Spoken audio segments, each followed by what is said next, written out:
Okay, sir. Let us start class. Today's class. Basically, कल good afternoon. Okay. तो कल हमने डिस्कशन किया था, एसएचएम स्टार्ट कर लिया था हमने. फिर से मैं थोड़ी सी बात याद दिलाऊं, क्योंकि थोड़ा सा ना ये चीजें समझने में थोड़ा डिफिकल्टी होती है बच्चों को. कोई भी पहली बार पढ़ेगा तो उसको थोड़ा सा दिक्कत तो आता ही है. तो इसलिए अगर कोई भी इशू हो तो प्लीज पूछिएगा, थोड़े अच्छे से समझ लीजिए, बिकॉज ये अगर चैप्टर आप समझ लेंगे तो फिर आप वेव्स बहुत आसानी से समझ पाएंगे. एनीवेज, मैं फिर से ये बात रिपीट कर दूं कि मैंने आपसे बोला था कि ऐसा ऑसिलेटरी मोशन, ऑसिलेटरी मोशन का मतलब था बेटे टू एंड फ्रो मोशन. तो ऐसा ऑसिलेटरी मोशन जिसमें there always acts a force proportional to negative of displacement of the body, तो ऐसे ऑसिलेटरी मोशन को हम एसएचएम कहते हैं, simple harmonic motion. Simple harmonic motion में हमेशा एक फोर्स बॉडी पे लगता है जो हमेशा उस बॉडी को मीन पोजीशन पे लाना चाहता है. And remember what is mean position. तो mean position is that position of the body at which the net force acting on the body is always zero. फिर से मैं रिपीट कर रहा हूं, mean position is that position of a body at which the body is in equilibrium, या फिर आप ये भी कह सकते हो कि net force on the body is zero. ठीक है, इस फोर्स को रीस्टोरिंग फोर्स भी कहते हैं. तो खैर कुछ भी कहें, तो F is proportional to minus of x. और यहां से हमने कहा था कि F is equal to minus of k x, where k is some force constant. ये के जो है कोई फोर्स का कांस्टेंट है, फोर्स कांस्टेंट. अगर ये स्प्रिंग फोर्स लगा रहा होगा तो ये स्प्रिंग फोर्स का कांस्टेंट होगा. अगर ये रीस्टोरिंग फोर्स स्प्रिंग नहीं लगा रहा होगा, कोई और लगा रहा होगा, तो कोई और फोर्स का ये कांस्टेंट होगा. फॉर एग्जांपल, अगर मान लो कि मैंने आपसे कहा कि ये ब्लॉक है और ये स्प्रिंग है, इसको मैंने ऐसा पुल करके छोड़ दिया, इसमें एसएचएम हुआ, तो इसको बार बार पीछे लाने का काम कौन कर रहा है? स्प्रिंग.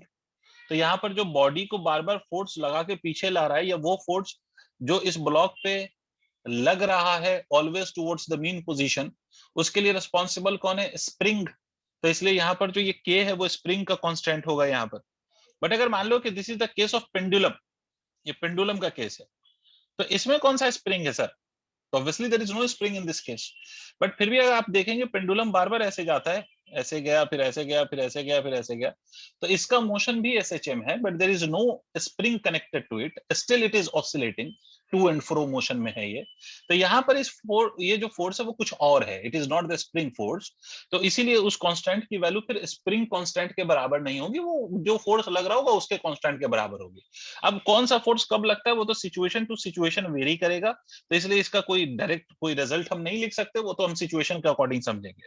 एनीवेज, तो F is equal to minus of k x लिखा था मैंने, और मैंने इसके आगे बोला था कि M is equal to M into a is equal to minus of k into x. इसके आगे मैंने ये भी बोला था कि minus of k by m multiplied by x. मैंने ये बोला था कि फॉर एनी ऑसिलेटरी मोशन और for any SHM of this sort, ये k by m will always be a constant term. तो k by m because it is a constant value, तो इस केस में ये k बाई एम कांस्टेंट है. तो आप यहां से ऐसे लिख सकते हो, इसको हम d2x अपॉन dt स्क्वायर, और यहाँ पर जो ये k बाई एम है इसको हम माइनस ऑफ ओमेगा स्क्वायर लिख देते हैं, तो this is omega square x. और मैंने आपसे कल बोला था कि d2x अपॉन dt का square plus of omega square x is equal to zero. This is called as differential equation. भले आपको ये अभी नहीं पढ़ना है, मैथमेटिक्स में है ये, बट ये इक्वेशन आपको बुक्स के अंदर मिलता है, तो मैंने भी लिख दिया है. ये आप पढ़ेंगे मैथ्स के अंदर, ठीक है, अभी फिलहाल तो आप नहीं पढ़ेंगे. बस आप ये सिर्फ याद रखें कि इस फॉर्म की इक्वेशन को डिफरेंशियल इक्वेशन कहते हैं, और इस तरह की डिफरेंशियल इक्वेशन लिखी हो तो इट रिप्रेजेंट एसएचएम.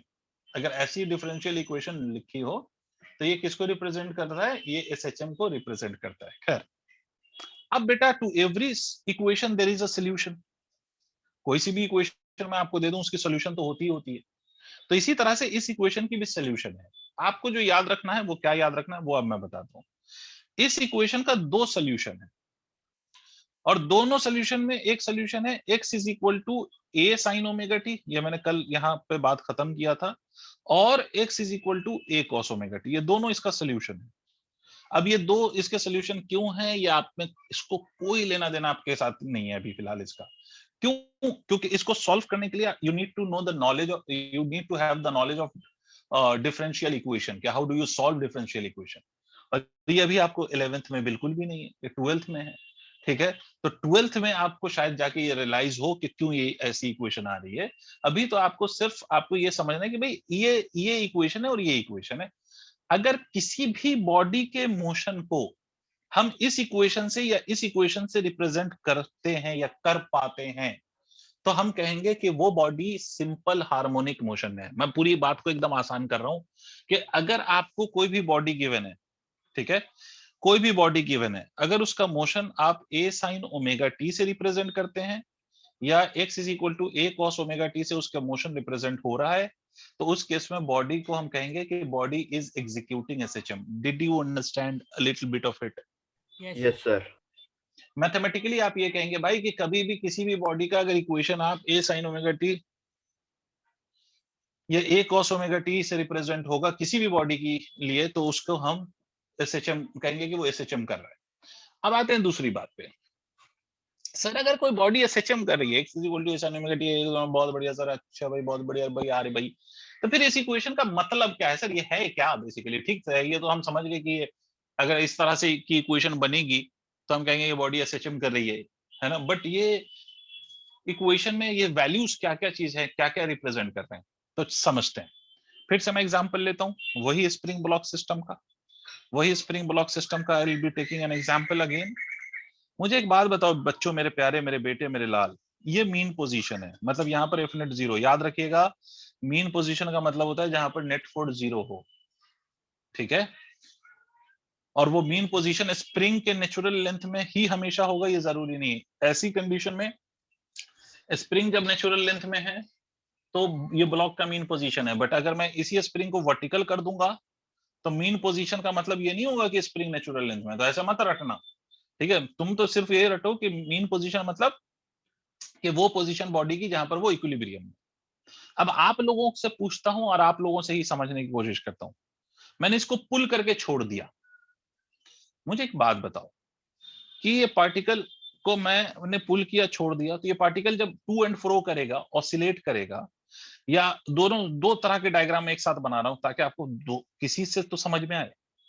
आपने पेंडुलम देखा है? पेंडुलम, तो यस सर। पेंडुलम एक मैक्सिमम डिस्टेंस तक जाता है, फिर उसके बाद लौटता है, फिर इधर उतने ही मैक्सिमम डिस्टेंस तक जाता है, फिर उसके बाद ये पेंडुलम फिर से लौटता है। यही तो करता है पेंडुलम, एक पॉइंट के अबाउट, एक मीन पोजीशन के अबाउट वो मैक्सिमम दोनों साइड पे जाता है और लौटता है। इसका मतलब है कि एसएचएम मतलब टू एंड फ्रो मोशन जब बॉडी का हो या पार्टिकल का हो, तो उसमें पार्टिकल मीन पोजीशन के अबाउट दो तरफ तो जाती है, बट दोनों तरफ उसका जो मैक्सिमम डिस्प्लेसमेंट है फ्रॉम द मीन पोजीशन वो सेम होता है। नहीं आया? नहीं आया? यस सर, आ गया। इसका मतलब है सर कि ये ब्लॉक राइट भी जाएगा और लेफ्ट भी जाएगा। तो ये ब्लॉक जो राइट जाएगा, तो राइट में जो इसका डिस्प्लेसमेंट है, और जो लेफ्ट में इसका डिस्प्लेसमेंट है, उसकी maximum value will always B same. This is x maximum on the right of the mean position, this is x maximum on the left of the mean position. और ये जो मैक्सिमम डिस्प्लेसमेंट है from the mean position बेटे, इसी को हम amplitude कहते हैं। क्या कहते हैं? दिस इज कॉल्ड एज एम्पलीट। एम्पलीट्यूड। बहुत बढ़िया साहब, एम्पलीट्यूड। और इसको हम ए से रिप्रेजेंट करते हैं, this is represented by A. Right side पे अगर एम्पलीट्यूड मिल रहा है मतलब पॉजिटिव साइड पे, तो प्लस ए कहते हैं, और नेगेटिव साइड पे मिलता है तो उसको माइनस ए कहते हैं। बट मैग्नीट्यूड वाइज दोनों वैल्यू सेम, दोनों वैल्यू मैग्नीट्यूड वाइज सेम। तो ए जो इस इक्वेशन में मैंने लिखा है उसका नाम मतलब है एम्पलीट्यूड। क्लियर हो गई बात? हाँ कि ना? Yes sir. बहुत बढ़िया साहब। और बात करते हैं, अभी बहुत सारी बातें होनी है इस इक्वेशन पे। दूसरी बात, बेटा मुझे एक बात बता, अगर ये पार्टिकल ऑसिलेट कर रहा है तो क्या ये पार्टिकल हमेशा अपने मैक्सिमम वैल्यू पे होगा? ऐसा तो नहीं है कि वो हमेशा मैक्सिमम पे होगा, नो। वो कहीं पर भी हो सकता है ना। उसकी जो पोजीशन है किसी भी टाइम पे वो कुछ भी हो सकती है या नहीं, सोच के देखो जानवी। भाई अगर ये पार्टिकल मैक्सिमम यहां तक जा सकता है, बट वो जीरो और मैक्सिमम के बीच में, किसी भी टाइम पे कहीं भी हो सकता है। हो सकता है कि वो किसी पर्टिकुलर टाइम पे मैक्सिमम पे ही हो, या हो सकता है वो कहीं और हो सकता है वो पॉजिटिव साइड पे हो सकता है वो निगेटिव साइड पे हो। तो इसका मतलब है कि पार्टिकल की जो पोजीशन है वो टाइम के साथ बदल रही है। पार्टिकल की पोजीशन टाइम के साथ चेंज होती है। और कैसे चेंज होती है एसएचएम में? साइन के फंक्शन से।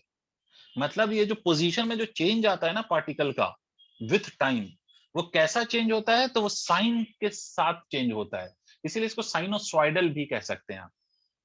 साइन के फंक्शन पे डिपेंड करने वाली चीज को साइनोसॉइडल भी कहते हैं।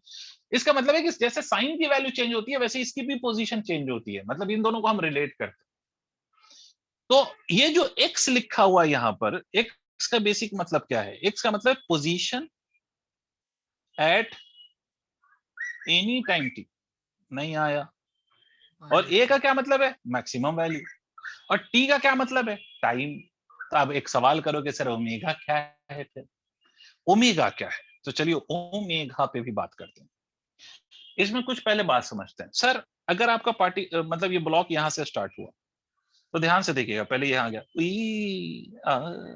फिर वापस है कुपच कुपच, फिर यहाँ आया। ये जब यहां से जाके फिर यहां से आके फिर यहीं पहुंचा, तो ये एक साइकिल कहलाता है। This is known as one cycle. इसको क्या कहते हैं बेटा? वन कंप्लीट साइकिल है ये। ठीक है। इसी तरह से जैसे पेंडुलम में आपने पढ़ा होगा बचपन में, पेंडुलम यहाँ गया, फिर यहाँ आया, फिर यहाँ आया, फिर यहाँ आया, तो इसको हम वन साइकिल कहते हैं। One Yes. साइकिल का मतलब ये होता है कि पोजीशन जहां से स्टार्ट हुआ था वहीं पहुंचे और उसका डायरेक्शन भी वही हो। भाई देखो, आप ऐसा समझो कि अगर ये यहां से पेंडुलम यहां से स्टार्ट हुआ था, यहां गया और यहां पहुंचा, तो पोजीशन तो वही हो गई, बट उसकी डायरेक्शन ऑफ वेलोसिटी वही नहीं हुई जो उस वक्त थी इनिशियल टाइम पे। भाई t इक्वल टू 0 पे पेंडुलम की डायरेक्शन इधर थी, तभी तो वो इधर गया था, नहीं आया। अब वो वापस आके यहां तो पहुंचा, बट उसकी वेलोसिटी की डायरेक्शन रिवर्स हो गई या नहीं हो गई, तो ये एक साइकिल नहीं कहलाएगा। अब जब ये फिर वापस यहां गया, फिर लौट के यहां पहुंचा, तब देखो फिर से पोजीशन वही हो गई और डायरेक्शन ऑफ वेलोसिटी वही हो गई जो पहले थी जब उसने स्टार्ट किया था अपना मोशन। तो इसको हम एक साइकिल कहते हैं। एक साइकिल का मतलब वेलोसिटी और पोजीशन दोनों सेम होने चाहिए, डायरेक्शन ऑफ वेलोसिटी और पोजीशन दोनों सेम होने चाहिए। ये क्या हो गया बेटा? एक cycle.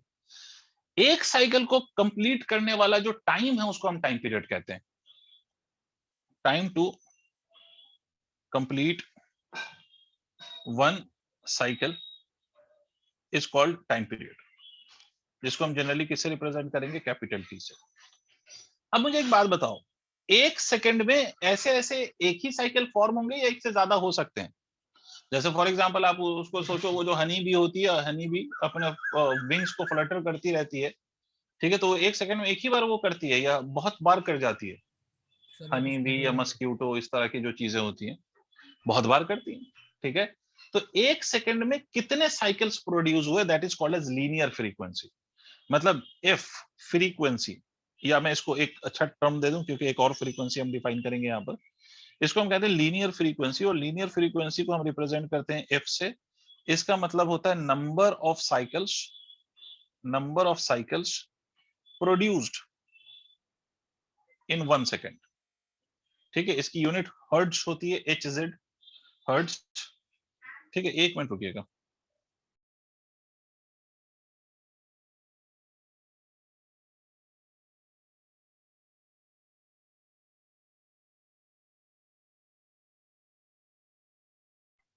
Number of cycles produced in one second है ये। ठीक है। और इसमें ये number of cycles produce one second, तो उसको हम फ्रीक्वेंसी कहते हैं। और इसकी SI यूनिट क्या होती है? हर्ट्ज। और इस फ्रीक्वेंसी और टाइम पीरियड का रिश्ता यह है कि frequency is equal to 1 upon time period. ये कभी बचपन में पढ़ा होगा आप लोगों ने। यहां तक पहले आप चीजों को नोट करिए।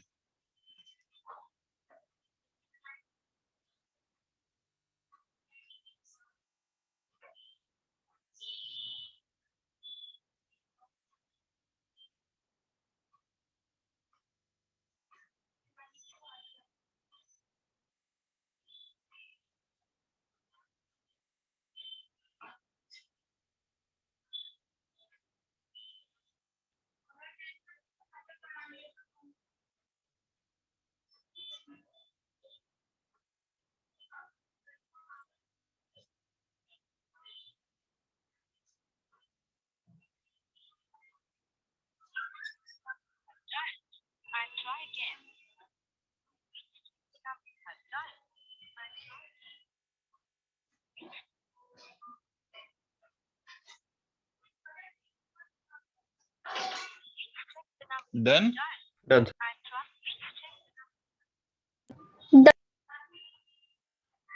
ठीक है। तो ये तो आपका फ्रीक्वेंसी हो गई। अब इसमें एक और टर्म हम डिफाइन करते हैं जिसको हम ओमेगा कहते हैं, एंगुलर फ्रीक्वेंसी। एंगुलर फ्रीक्वेंसी क्या होता है? तो अगर मैं ये लीनियर का कॉन्सेप्ट एंगल से रिप्लेस कर दूं, ठीक है, तो मतलब एक साइकिल में अगर मैं देखूं, एक बार सोचो, इमेजिन करो कि एक साइकिल का मतलब हम घूम के वहीं पहुंच गए जहां से हमने स्टार्ट किया था। तो क्या यस मैं ये कह सकता हूँ कि एक साइकिल को अगर एंगल के टर्म्स में सोचूं, तो क्या मैं ये कह सकता हूँ कि एक साइकिल का मतलब 360 डिग्री का एंगल या 2 पाई? हाँ सर Yes. ठीक है, इसको अगर मैं एंगल से रिप्लेस कर दूं, तो एक साइकिल में एंगल के केस में भी हम कहते हैं 360 डिग्री का एंगल बनता है, यहाँ पर भी वैसा ही कुछ है। तो ओमेगा क्या होता है? Angular frequency. If you replace this linear displacement bye let's angular displacement, ठीक है, एंगुलर फ्रीक्वेंसी का मतलब एंगुलर डिस्प्लेसमेंट से अगर आप इसको रिप्लेस कर दो लीनियर को, तो एंगुलर फ्रीक्वेंसी होती है हमारी, ओमेगा से हम रिप्रेजेंट करते हैं और उसकी वैल्यू को हम लिखते हैं 2 पाई डिवाइडेड बाई टी। मतलब ये होगा कि सर कितनी बार आप कितने साइकिल प्रोड्यूस कर रहे हो in a given time in terms of 2 pi. इसका मतलब एंगुलर फ्रीक्वेंसी को हम ऐसे भी लिख सकते हैं 2 पाई एफ। इन नॉर्मल वे हम ये कह सकते हैं कि भाई if you multiply the linear frequency by 2 pi, तो what you get is the angular frequency. Sir but हमें ये कहते हैं इस चीज को एंगुलर फ्रीक्वेंसी के टर्म्स में डिफाइन करने की जरूरत पड़ गई, सिर्फ लीनियर फ्रीक्वेंसी से काम नहीं चलता। क्योंकि यहाँ पर देखो, यहाँ पर साइन ऑफ ओमेगा टी लिखा हुआ है ना, तो ओमेगा टी मतलब it is basically omega T का फैक्टर अगर आप देखें तो ये एंगल ही को तो रिप्रेजेंट कर रहा है। यस ठीक है, इसीलिए हम इसको एंगल के टर्म्स में भी लिख सकते हैं। तो इसलिए एंगल ऑफ के टर्म्स में भी हमने फ्रीक्वेंसी को डिफाइन सर कर ये दिया। वो उसी ग्राफ के करस्पॉन्डिंग है ना जो टाइम और साइन यस, में रिवॉल्व बिल्कुल करती है। बिल्कुल, ये बात वही है। बस फर्क इतना है कि यहाँ पर ये जो है ये कॉन्सेप्ट ऑफ ओमेगा आ गया है पिक्चर के अंदर। ठीक है, वहां थीटा हमने लिखा था, यहाँ omega t is the theta. ये भी पॉइंट लिख लिया आप लोगों ने। अब मैं कुछ और बातें करूंगा, यहाँ तक सबको समझ में आ गया कि एक्स मतलब कोई भी पोजीशन किसी भी टाइम पे, ए का मतलब ये फिक्स्ड पोजीशन है, मतलब एम्पलीट्यूड है, और साइन ओमेगा टी में टी जो है वो यहाँ पर टाइम है, और ओमेगा इज ऑल्सो फिक्स्ड। याद रखिएगा, एसएचएम में ये ओमेगा जो एंगुलर फ्रीक्वेंसी होती है फॉर अ गिवन एसएचएम, ये भी कांस्टेंट रहती है। जैसे फॉर एग्जांपल अगर मान लो कि मैं आपसे ये कह रहा हूँ कि स्प्रिंग ब्लॉक सिस्टम एक पहले 1 सेकंड में 10 साइकिल प्रोड्यूस करता है, तो नेक्स्ट 1 सेकंड में भी 10 ही साइकिल प्रोड्यूस करेगा, उससे नेक्स्ट 1 सेकंड में भी 10 ही साइकिल प्रोड्यूस करेगा। बिकॉज हम इस केस में जो अभी हम एसएचएम पढ़ रहे हैं, इसमें we are not considering any loss of energy. हम इसमें कोई भी लॉस ऑफ एनर्जी को वी आर नॉट कंसिडरिंग। तो अगर हम कोई लॉस ऑफ एनर्जी कंसीडर नहीं कर रहे हैं इस पर्टिकुलर केस में, तो इसलिए हमें याद रखो कि हर बार हमारा जो साइकिल है या नंबर ऑफ साइकिल है या एम्पलीट्यूड है, ये सब फिक्स रहेगा। तो क्या सब एनर्जी का लॉस भी हो सकता है? हाँ, हो सकता है, एक्चुअल लाइफ में तो होता ही है, जिसका डिस्कशन आखिरी में एकदम छोटा सा डिस्कशन है आपके सिलेबस में, वो हम करेंगे, जिसको हम डैम्ड ऑसिलेशन कहते हैं। बट अभी जितनी भी चीजें मैं करूंगा उसमें आप ये मान के चलेंगे कि there is no energy loss. ठीक है, अब देखिए, अब इस इक्वेशन को मैं फर्दर और एक्सप्लेन करूंगा। अब मैंने आपसे बोला कि x is equal to A sine omega t और x is equal to a cos omega t, दो तरह की इक्वेशन। अब पहला जो क्वेश्चन दिमाग में अराइज होता है सर, जैसे ही हम ऐसा सुनते हैं हमारे दिमाग में एक ख्याल आता है, क्वेश्चन आता है कि which equation will be used when, मतलब when to use which of the equation. Sine वाला टर्म यूज करें, साइन वाला फंक्शन यूज करें, या कॉस वाला करें, हम कौन सा यूज करेंगे? तो अब मैं समझाता हूं, लॉजिकली सुनो। अच्छा, मुझे इससे पहले कि मैं इस लॉजिक पे जाऊं, उससे पहले मुझे एक बात बताओ बेटा, बच्चा प्यारा मेरा लाल, ये पेंडुलम है, ये पेंडुलम का मीन पोजीशन है, क्या बोलते हो हर्षित भाई? यस सर मैंने यहाँ पे इसको हिट कर दिया तो ये ऐसे गया और ऑसिलेट करने लग गया, कुपच कुपच, ये ऐसे ऑसिलेट, टिंग टिंग टिंग टिंग, ये ऐसे ऑसिलेट करने लगा। ठीक है, इसको हिट कर दिया तो ये ऑसिलेट करने लगा, बहुत बढ़िया साहब, करने लगा, कोई दिक्कत नहीं, कोई बड़ी बात नहीं, करने लग गया। तो हम ये कह सकते हैं कि it started from mean position. इसका मतलब है कि अच्छा, जो भी डिस्प्लेसमेंट हम मेजर करते हैं ना, वो इसी पॉइंट से हम मेजर करते हैं, इसी मीन पोजीशन से मेजर करते हैं। समझ रहे हैं आप? यस सर नहीं आ रहा? Yes, sir. मतलब यहाँ पर एक्स को हम 0 मानेंगे। याद रखिए, पार्टिकल मीन पोजीशन से हम उसके डिस्प्लेसमेंट को मेजर करते हैं, बट पार्टिकल हमेशा मीन पोजीशन से स्टार्ट करेगा ऑसिलेट करना, ये जरूरी नहीं है। जैसे अभी एक एग्जांपल पे आता हूं, मान लो मैंने ये बोला कि साहब मीन पोजीशन तो पेंडुलम का यही है, बट मैंने क्या किया, सक्षम भाई ने एक पेंडुलम लिया और उसको थोड़ा सा पहले उसको एक काम उसने ये किया कि यहां से हिट नहीं किया, वो ले गया इस पेंडुलम को और इस पेंडुलम को वो पहले एक एक्सट्रीम पोजीशन पे ले गया, एक एक्सट्रीम दूरी पे ले गया, ठीक है सक्षम भाई, एक एक्सट्रीम दूरी पे ले गए पेंडुलम, और यहां से इन्होंने पेंडुलम को छोड़ दिया। अब मुझे एक बात बताओ, ये ऑसिलेट करेगा या नहीं करेगा? यस एक्स यहां पर 0, बट एक बात बताओ, जहां से सक्षम ने इसको छोड़ा है, रिलीज किया है, क्या वो पोजीशन मीन पोजीशन है? No sir. No sir. No sir. यहां से छोड़ा, ये अभी भी ऑसिलेट करेगा, ये अभी भी ऐसे ही जाएगा, हुई हुई कुपच कुपच, but it doesn't start from the mean position in this case. इसका मतलब है कि sir at T equal to 0 X is not equal to 0, और यहां पर at T equal to 0 X is equal to 0। इसका मतलब है कि पार्टिकल जब एसएचएम करता है तो उसका मीन पोजीशन तो सर फिक्स है, कि मीन पोजीशन वो पोजीशन है जहां पर उसका नेट फोर्स 0 है, वो तो फिक्स रहेगा ना, वो एक ही हो सकता है, कोई भी एक ही पोजीशन ऐसा हो सकता है जहां पर नेट फोर्स 0 होगा, बट पार्टिकल उसी पोजीशन से स्टार्ट करे ऑसिलेट करना, it is not necessary criteria. समझे यार? Yes. पहले ये बताओ, ये समझे या नहीं समझे? यस सर, समझ गया। ठीक है मेरे भाई मेरे प्यारे, तो किसी भी इंस्टेंट पे t0 पे पार्टिकल अपने मीन पोजीशन से स्टार्ट हुआ है या कहीं और से स्टार्ट हुआ है, ये सर हमें कैसे समझ आएगा? नहीं आया रे, नहीं आया, नहीं आया, नहीं आया, पहले ये बात समझ में आई। तो ये कैसे समझ आएगा?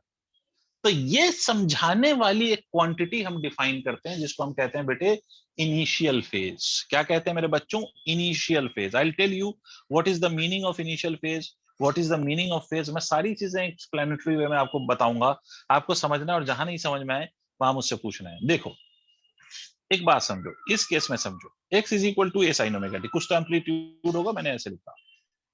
सर अगर मैं t इक्वल टू 0 पुट करता हूं, इसमें t 0 पुट कर दूं, तो x 0 आ रहा है या नहीं आ रहा है? Yes sir. और t0 पे x 0 था, यही लिया है हमने एग्जांपल। इसका मतलब ये इक्वेशन यहाँ पर एकदम सटीक बैठ रहा है। सटीक समझते हो ना, बिल्कुल 100% true. Any issue with this? बोलना पड़ेगा यार, बस। No. ठीक है भाई, बहुत बढ़िया सर, बहुत सुंदर, बहुत मजा, बहुत मजा आया, वाह रे वाह, वाह रे वाह। अच्छा यहाँ आ जाते हैं, सक्षम भाई ने बोला कि सर यहाँ भी ये काम करके बताओ। फिर से अगर मैं इसमें t0 पुट कर दूंगा तो फिर से बात वही हो जाएगी, x0, बिकॉज t0 पुट करोगे तो sin 0 इज 0, तो x0 होना चाहिए। बट सर यहाँ तो x0 नहीं है। क्या x0 है? नहीं है। मान लो कि सक्षम ने मैक्सिमम डिस्प्लेसमेंट पे पहुंचाया था और उसके बाद इसको रिलीज किया, such that x is equal to a है, तो इसका मतलब ये इक्वेशन तो मुझे लोचा दे रहा है। नहीं आया? Yes sir. ये इक्वेशन तो सटीक नहीं बैठ रहा। Yes sir. अच्छा, इसका मतलब t0 पर जो पोजीशन है वो मैक्सिमम है, t0 पर पोजीशन मैक्सिमम है। ओ हो, मेरे दिमाग की बत्ती जली, जलाओ जलाओ जलाओ जलाओ। तो मैंने बोला कि अच्छा एक काम कर, कॉस साइन को हटा के कॉस लगा दे। ठीक है चलो करते हैं। तो लिखा t इक्वल टू 0, तो हमारा cos 0 इज 1, तो हमें मिल गया x is equal to a। Yes sir. Okay. समझ आई बात? कुछ कुछ समझ आया? इसका मतलब अगर t0 पर पार्टिकल मीन पोजीशन से शुरू करेगा तो हम साइन लगाते हैं, और t0 पर पार्टिकल एक्सट्रीम पोजीशन से अगर एसएचएम शुरू करेगा तो हम कॉस लगाते हैं। मैं तुम्हें कॉम्प्लिकेट नहीं करूंगा, मैं तो सारी चीजें साइन से ही समझाऊंगा, बस ये किताबों में होता है इसलिए मैं समझा रहा हूं। साइन कब लगाओगे? When at t equal to 0 particle starts from mean position, then use x is equal to a sin omega t. If at t equal to 0 particle starts from extreme position,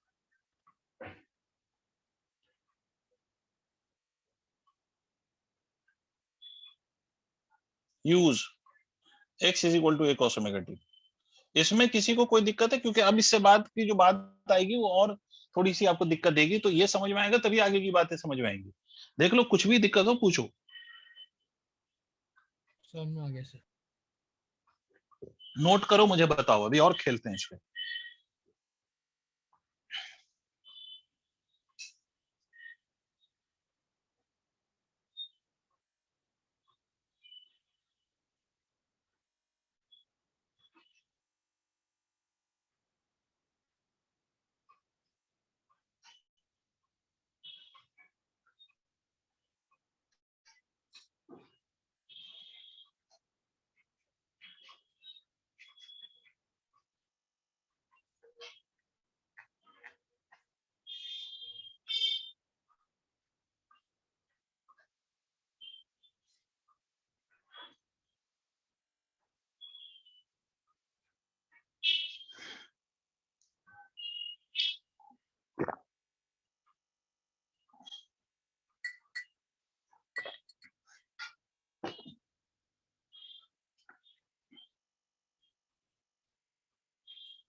sir note करके बता दीजिएगा ताकि मैं आगे पढ़ा सकूं।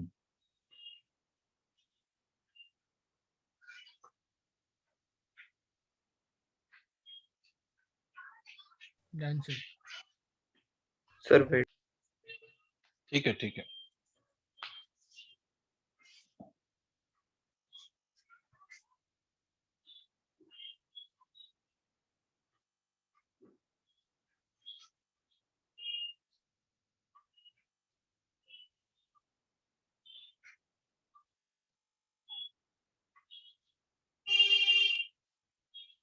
Done.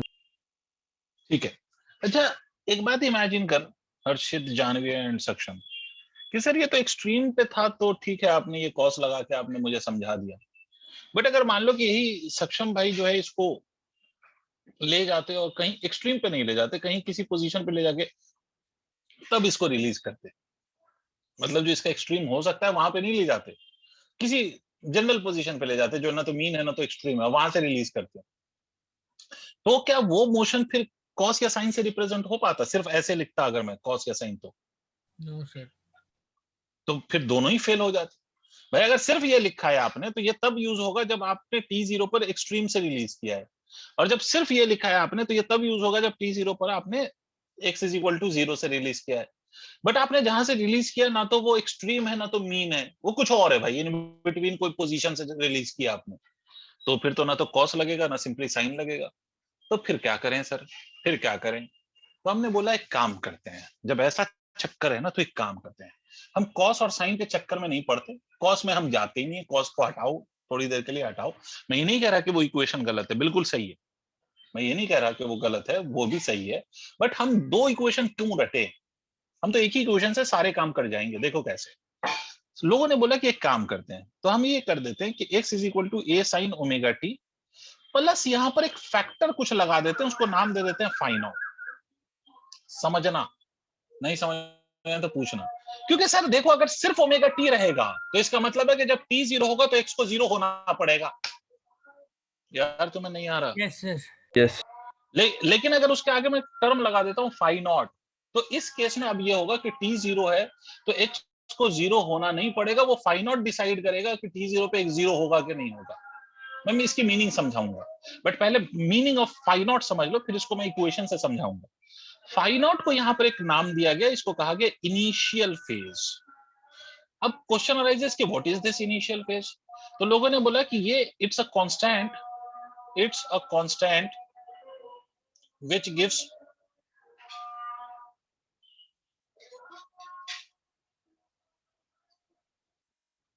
Gives position of particle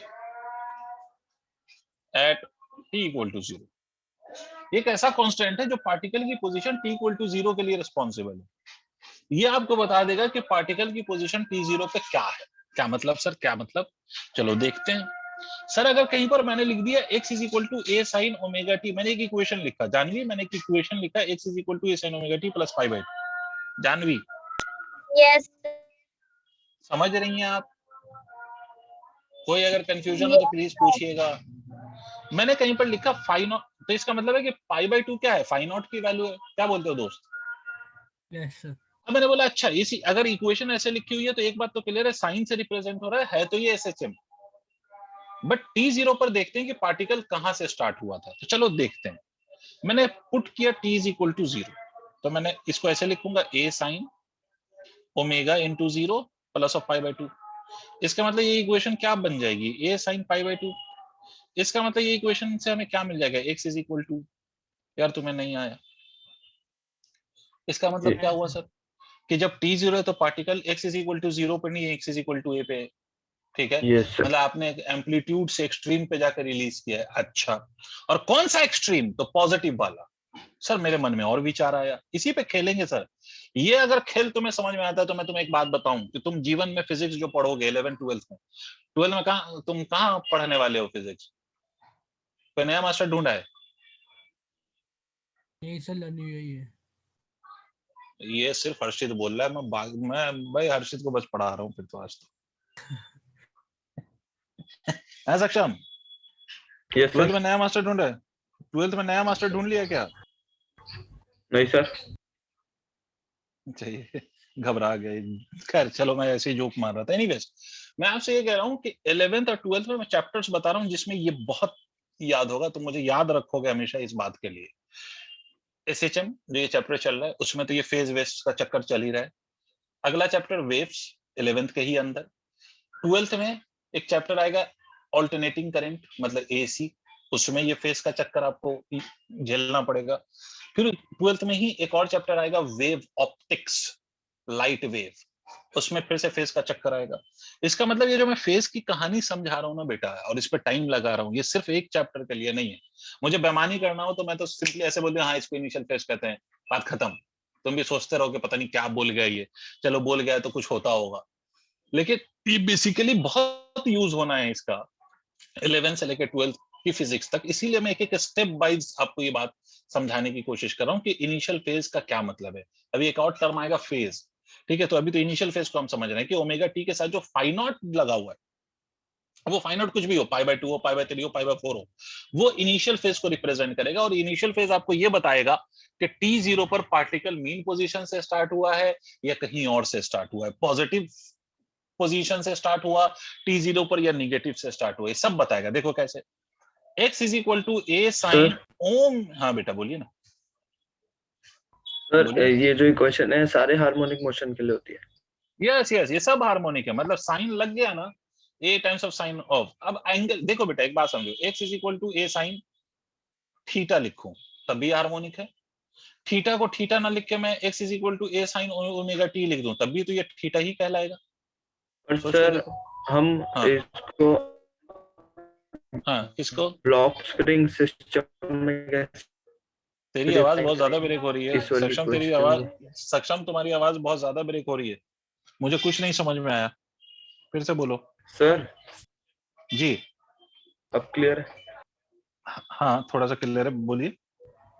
sir इस equation को हम ब्लॉक स्प्रिंग सिस्टम में कैसे डिफाइन करेंगे? अभी डिफाइन करेंगे बेटा, तुम घबराओ नहीं, ओके। ये हम डिफाइन करेंगे, राइट। ब्लॉक की जो पोजीशन है वो हर टाइम पे चेंज हो रही होगी ना, तो अभी वो भी डिफाइन किया जाएगा, समझ रहे हैं? वो भी मैं प्रैक्टिकल मतलब लॉजिकली एग्जांपल के थ्रू उसको भी एक्सप्लेन करूंगा, so don't worry about it. But ये समझो कि कोई सी भी चीज जो ऑसिलेट कर रही है उसकी पोजीशन इसी से आती है। अभी वो ब्लॉक के लिए भी मैं डिफाइन करूंगा, डोंट वरी अबाउट इट, समझे? जी सर। ठीक है। अच्छा चलो, यहाँ पर मैंने इक्वेशन लिखा A sine omega t minus pi by t. अब चलो फिर से मैं लिखूं at T equal to zero, तो टी इक्वल टू जीरो लिखेंगे तो ए साइन, ये टर्म जीरो हो जाएगा तो सिर्फ माइनस पाई बाई टू बचेगा। Sine minus theta is what? Minus sine theta. Minus A sine pi by two लिख सकते हैं।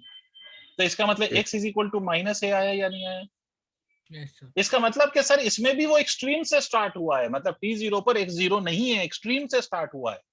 बट कैसा स्ट्रीम, पॉजिटिव साइड वाला या निगेटिव साइड वाला? तो सर निगेटिव साइड वाला। इसका मतलब कि इनिशियल फेज सिर्फ ये नहीं बताता कि पार्टिकल टी जीरो पे कहां से स्टार्ट हुआ है, वो साथ साथ ये भी बता देता है कि पॉजिटिव से स्टार्ट हुआ है कि निगेटिव से हुआ है।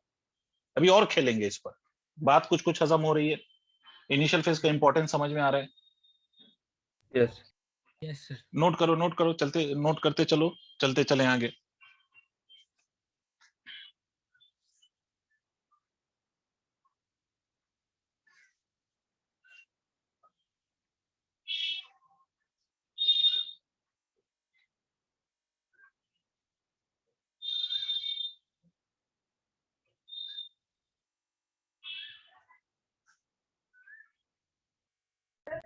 डन।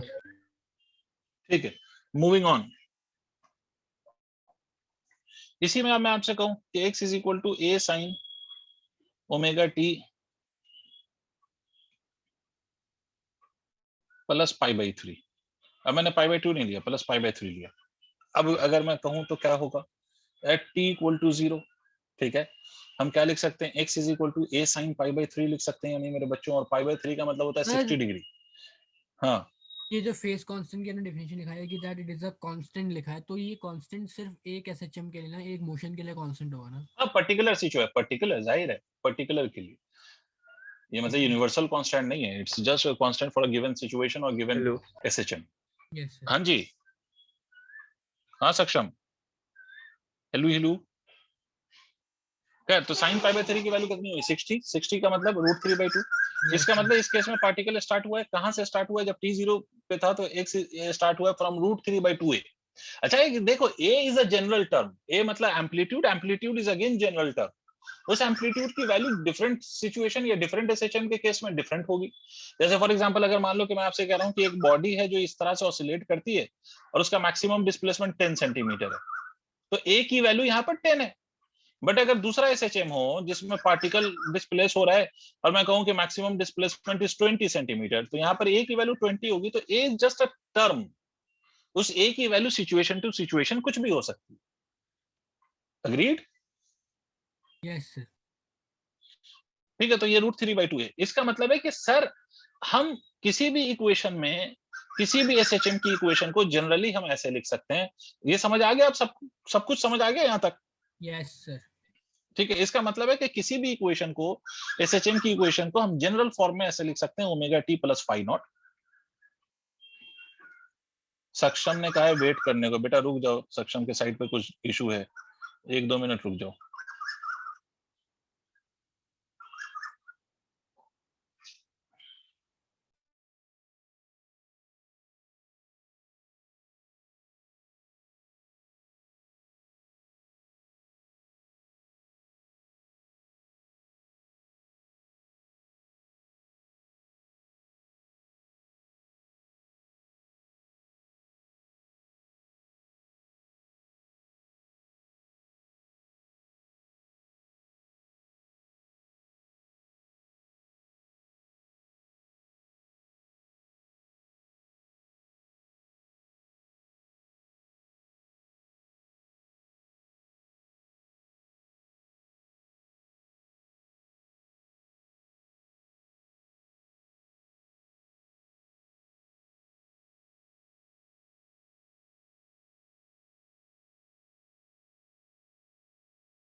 सक्षम, can we start now again? Yes sir. ठीक है, तो चलो A sine omega t plus phi naught, इसका मतलब किसी भी जनरल एसएचएम को हम इस फॉर्म में लिख सकते हैं। अगर कहीं पर, और फाई नॉट, एक बात याद रखो, फाई नॉट की वैल्यू जनरल, मतलब ये फाई नॉट सिर्फ एक टर्म यूज किया है हमने कि दिस इज बेसिकली, जैसे एफ फोर्स को हम एफ से रिप्रेजेंट करते हैं, वैसे इनिशियल फेज को हमने फाई नॉट से रिप्रेजेंट किया है। इसकी वैल्यू कुछ भी हो सकती है depending on the SHM, type of SHM. Similarly omega t में टी की वैल्यू कुछ भी हो सकती है, ओमेगा फॉर गिवन एसएचएम कुछ भी हो सकता है, ए फॉर गिवन एसएचएम कुछ भी हो सकता है। बट ये जनरल एक फॉर्म है, कोई दिक्कत? इक्वेशन इस फॉर्म की होगी where phi naught will be the initial phase. यहां तक क्लियर है? Yes sir. कभी तो हना जी बोलो। सर। अच्छा, इनिशियल फेज सिर्फ क्या बताता है? तो इनिशियल फेज सिर्फ इनिशियल पोजीशन बताता है t इक्वल टू 0 पर। ठीक है, अगर मैं ऐसे लिख देता हूं सिर्फ कहीं पर x is equal to a sine omega t, तो इसका क्या मतलब होगा कि इनिशियल फेज 0 है। सीधी सी बात, मतलब t 0 पर पार्टिकल 0 से स्टार्ट हुआ है, मीन पोजीशन से स्टार्ट हुआ है। हजम हो रहा है? जी सर। यस। ठीक है। अच्छा एक और चीज समझते हैं, तो ये तो हो गया इनिशियल फेज, ये जो फाई नॉट होता है। अच्छा बेटा, अगर मैं आपसे ये पूछूं कि ये omega t plus phi naught, ये पूरा टर्म जो साइन के साथ लगा हुआ है, ये क्या बताता है? तो क्या कहोगे? सोच के देखो। क्या मैं इसमें टी की वैल्यू अगर कंटिन्यूअसली चेंज करता जाऊं, तो क्या आपको नहीं लगता कि एक्स की वैल्यू कंटिन्यूअसली चेंज होती जाएगी? सोच के देखो यस सर। भाई, टी की वैल्यू खाली 0 थोड़ी पुट होती है। टी की वैल्यू अगर 1 सेकंड रख दूं, ठीक है, यस, प्रेजेंट पोजीशन कि किसी भी टी पे क्या पोजीशन है। Very good Harshit. तो इस पूरे term omega t plus phi naught को जो साइन के साथ लिखा हो, मैं ये नहीं कहता कि साइन के साथ कहीं omega t plus phi naught ही लिखा होगा भाई, कहीं एक आधा और टर्म ऐड हो जाए तो कंफ्यूज मत हो जाना। वैसे 99.9% यही दो चीजें होंगी, omega t plus phi naught. अगर इसमें और भी कोई टर्म यूज हो जाए तो कंफ्यूज मत हो जाना, omega t plus phi naught. ठीक है, या मैं इसको ऐसे कह देता हूं, और मैं लिख देता हूं, और आर्ग्यूमेंट ऑफ साइन और कोसाइन, आर्ग्यूमेंट ऑफ साइन मतलब साइन के साथ जो एंगल लिखा हुआ है, या अगर ये कॉस का होता तो कोसाइन लिख देते हैं। तो ये जो omega t plus phi naught, या हम ये कह सकते हैं कि आर्ग्यूमेंट, मतलब जो भी एंगल के फॉर्म में लिखा हुआ है, इज कॉल्ड एज फेज। ये फाई नॉट क्या है इसमें? Initial phase. और omega t plus phi naught पूरा क्या है? तो पूरा फेज है। तुम्हें दूर दूर तक समझ, मतलब ये जो आगे ये फाई नॉट होता है वो सिर्फ इनिशियल पोजीशन बताने के लिए होता है, बट ये जो omega t plus phi naught है वो किसी भी टी पर कोई सी भी पोजीशन बता सकता है। Yes sir. यस बहुत बढ़िया सर। तो आई होप कि आपको क्लैरिटी आ गई हो। तो यहां तक समझ में आ गया इनिशियल फेज और फेज का क्या मतलब है? Yes sir. ठीक है, नोट कर लिया हो तो आगे बढ़ते हैं। Very good. तो you have now understood the value of, अच्छा इससे पहले कि मैं आगे और बात करूं, उससे पहले सक्षम ये पूछना चाह रहा था सर उस वक्त कि सर अपन कैसे समझेंगे कि क्या कह रहा था वो, हाँ, कि वो ब्लॉक स्प्रिंग ब्लॉक सिस्टम में ये इक्वेशन कैसे यूज होगी। तो देखो एक बात समझो कि अगर स्प्रिंग ब्लॉक सिस्टम भी है सक्षम भाई, तो ये स्प्रिंग ब्लॉक सिस्टम में भी एक कोई मीन पोजीशन होगा, कोई एक्सट्रीम पोजीशन होगा। अच्छा, इसको एक्सट्रीम पोजीशन भी कहते हैं, राइट? इसको एक्सट्रीम पोजीशन भी कहते हैं। ये वाली जो पोजीशन है इसको एक्सट्रीम पोजीशन भी कहते हैं, जिसपे हमारा एक्स की वैल्यू मैक्सिमम होती है और इस डिस्प्लेसमेंट को एम्पलीट्यूड कहते हैं। ठीक है, तो खैर, तो ये पार्टिकल पहले एक्सट्रीम पे गया, तुम देखो इसकी पहले पोजीशन इंक्रीज हुई, ठीक है सक्षम, फिर उसके बाद इसकी डिस्प्लेसमेंट देखो तुम, डिक्रीज हो रही है, डिक्रीज होते होते फिर जीरो हो गई, फिर वो इंक्रीज होगी निगेटिव साइड में और फिर डिक्रीज हो जाएगी और डिक्रीज होकर जीरो हो जाएगी। और तुम अगर साइन का ग्राफ देखो, ठीक है, तो वो भी ऐसा ही नेचर का होता है या नहीं? जीरो से स्टार्ट हुआ, इंक्रीज होते होते मैक्सिमम पे पहुंचा, फिर जीरो हुआ, फिर नेगेटिव साइड में मैक्सिमम से पहुंचा, फिर जीरो हुआ। नहीं, ये बात समझो, यस जैसा ये पार्ट, जैसा इस ब्लॉक का बिहेवियर है वैसा ही साइन का भी तो बिहेवियर, पहले आगे गया फिर इधर गया तो डिस्प्लेसमेंट जीरो पे। तो आप सोचो कि इसके लिए भी अगर ग्राफिकली इसको भी रिप्रेजेंट करोगे तो ऐसा ही तो कुछ कर्व बनाओगे। नहीं आया सर। और हर टाइम पे इसकी पोजीशन चेंज हो रही होगी, वैसे ही जैसे हर वैल्यू ऑफ एंगल के लिए साइन की वैल्यू चेंज हो रही होती है। तो इसीलिए हम कहते हैं कि इस तरह के मोशन को हम किससे रिप्रेजेंट कर सकते हैं? साइन से या कॉस से, क्योंकि कॉस की भी ऐसी प्रॉपर्टी होती है कि कॉस की भी वैल्यू हर पॉइंट पे चेंज हो रही होती है। ठीक है, पॉजिटिव भी होती है, निगेटिव भी होती है, इंक्रीजिंग भी होती है, डिक्रीजिंग भी होती है। ठीक है, तो इसीलिए हम किसी भी ऑसिलेटिंग बॉडी जो ऑसिलेट कर रहा है, टू एंड फ्रो मोशन कर रहा है अबाउट अ पर्टिकुलर पोजीशन, उसको हम रिप्रेजेंट करते हैं साइन या कॉस से। ओके सर हम ये फंक्शन साइन और कोसाइन इसलिए यूज करते हैं क्योंकि वो पीरियोडिक होते हैं, यही वजह है ना? पीरियोडिक भी होते हैं और वो हार्मोनिक भी होते हैं। देखो आप पता नहीं कल थे या नहीं, पीरियोडिक होना सिर्फ is not a only criteria for a motion to be SHM. Periodic होने के साथ साथ टू एंड फ्रो होना चाहिए। देखो पीरियोडिक तो ये भी होता है ना, पीरियोडिक तो ये भी होता है, ये मतलब किसी सर्कल में अगर हम पार्टिकल को घुमा दें विद अ कांस्टेंट वेलोसिटी तो ये भी पीरियोडिक मोशन है, but it is not to and fro motion, right? Yes sir. तो इस सर मोशन हम को तो आप साइन से रिप्रेजेंट नहीं कर दोगे। सर लेकिन मेरे वो जो क्वेश्चन था सर, मेरा क्वेश्चन ये है कि मतलब हम क्या कोई simple linear function without sine या कोसाइन नहीं है क्या जिससे हम रिप्रेजेंट कर सकते हैं? जिससे हम एसएचएम को मेंशन करें, क्या कह रहे हो? सर कोई भी फंक्शन। अदर देन साइन और कॉस, यस सर। जिससे हम क्या रिप्रेजेंट करें? यही हार्मोनिक मोशन। हाँ है, बट अपने को वो पढ़ना, नहीं है। और भी फंक्शंस होते हैं, और भी फंक्शन होते हैं, ठीक है, बट वो अपने को पढ़ना नहीं है। हम सिर्फ हार्मोनिक, सिर्फ में सिर्फ याद रखिए, या ऐसे समझ लो कि हार्मोनिक का बेसिक मतलब ही होता है साइन और कॉस। ये मतलब जैसे एक्स एक्स स्क्वायर है, x y term, x y variables के ना टर्म। ना ना ना ना नहीं नहीं नहीं, ऐसे कुछ भी कोई उल जलूल फॉर्म नहीं बन सकता। क्योंकि देखो ये बेसिकली क्या है कि बेसिकली ये एक इक्वेशन लिखा था ना आपने, उसका सोल्यूशन लिया। तो किसी भी इक्वेशन के सोल्यूशन जो होगा वो कुछ यूनिक सोल्यूशंस होंगे ना, ऐसा थोड़ी कि वो कुछ भी सोल्यूशन हो सकता है उसका। तो मैं दूर दूर तक नहीं आया भाई। नहीं नहीं नहीं sir, x square plus 4 is equal to 0 अगर मैं कहता हूं तो एक्स के तो कोई पर्टिकुलर वैल्यू ही होगी ना। Yes sir. सर जी मैं कह रहा हूँ कोई इक्वेशन हो सकती है इस टर्म्स में भी, एक्स वाई के टर्म्स में? नहीं नहीं नहीं, बिल्कुल बिल्कुल नहीं हो सकती। वाई है कहाँ यहाँ पर? सर मैं एक बात कह रहा हूँ, मतलब वाई नहीं, वाई है ही नहीं। देखो, कोई एक ही डायरेक्शन में पार्टिकल एसएचएम करेगा। टू एंड फ्रो का मतलब एक ही पर्टिकुलर डायरेक्शन हो सकता है ना, या तो वाई एक्सिस के अलॉन्ग वो टू एंड फ्रो करो, या एक्स एक्सिस के अलॉन्ग वो टू एंड फ्रो करे, या जेड एक्सिस के अलॉन्ग वो टू एंड फ्रो करे। ऐसा थोड़ी हो सकता है कि वो एक्स के अलॉन्ग भी टू एंड फ्रो कर रहा है और वाई के अलॉन्ग भी टू एंड फ्रो कर रहा है एट द सेम टाइम। लेकिन जब पेंडुलम जाता है तो वो थोड़ी हाइट भी कवर करता है। टू एंड फ्रो की बात कर रहा हूँ, I am not talking about the height. Yes sir, okay sir. वो जाता कैसे उससे मुझे कोई मतलब नहीं है। वो टू एंड फ्रो मतलब टू एंड फ्रो, आगे पीछे वाला मोशन। ओके सर, समझ गया।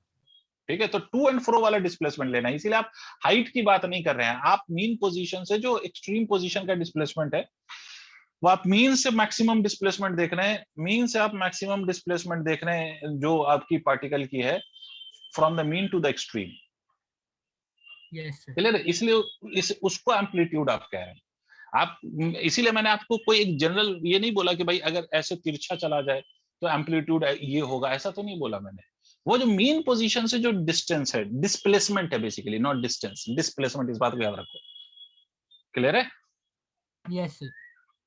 ठीक है, आगे बढ़े भाई। तो हम एक बात समझ गए कि भाई Yes. कोई भी मतलब हमारे लिए अभी फिलहाल क्या है।